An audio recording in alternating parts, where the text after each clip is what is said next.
Tiga. Selamat siang, perkenalkan nama saya Muhammad Shogi dari Sekolah SMA Lazuar di GCS, dan pada kali ini saya ingin melanjutkan tahap kedua seleksi LDBI dengan mosi Dewan ini mewajibkan orang tua untuk mengikuti tes kelayakan sebagai syarat untuk memiliki anak. Sekarang saya di sini menjadi tim oposisi terhadap tim pemerintah dan akan membawakan pendapat saya secara kontra tentang kewajiban orang tua untuk mengikuti tes kelayakan sebagai syarat memiliki anak. Pertama, dilansir dari kemenkom.pk.go.id, Indonesia mengalami kenaikan kemiskinan di masa COVID-19 dari 9,22% di tahun 2019 menjadi 10,14% di tahun 2020. Dan sampai sekarang pun angka kemiskinan di Indonesia masih tinggi. Hal ini sangat susah untuk menjamin tes kelayakan memiliki anak akan sukses untuk kedepannya. Karena untuk mengambil tes kelayakan memiliki anak akan membutuhkan biaya sebesar 50.000. Apakah pemerintah yakin dengan biaya sebesar itu masyarakat akan bisa untuk diwajibkan untuk mengambil tes tersebut? Mengulangi kembali data yang telah saya paparkan sebelumnya, kemiskinan Indonesia masih tinggi dan masyarakat akan lebih memprioritaskan mengeluarkan uangnya untuk kebutuhan pokok. Ditambah lagi, Kepala Badan Kependudukan Keluarga Berencana Nasional atau BKKBN, yaitu Hasto Wardoyo, mengatakan bahwa kualitas pendidikan di Indonesia belum merata. Bukankah itu menjadi salah satu faktor negatif bagi daerah yang belum memiliki kualitas pendidikan yang setara? Dan apakah pemerintah mampu untuk menyamaratakan ketersediaan tes ini di tiap daerah Indonesia?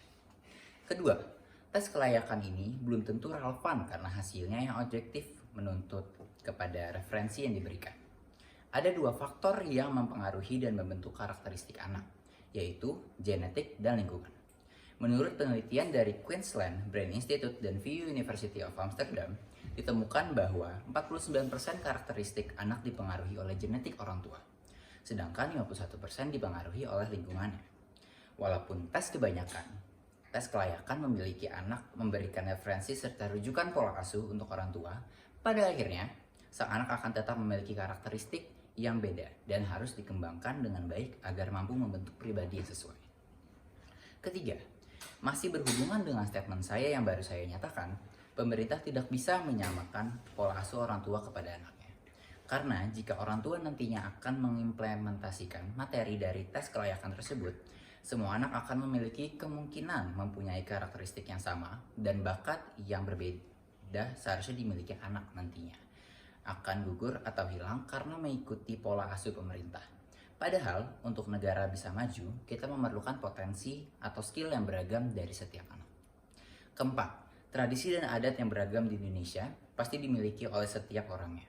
Ini membuat mayoritas masyarakat Indonesia cenderung masih memiliki ikatan serta kepercayaan terhadap adat dan tradisi di daerah mereka. Contohnya, terdapat banyak sekali ditemukan gadis belia yang berusia antara 13-15 tahun terlihat sibuk menggendong bayi di Indramayu.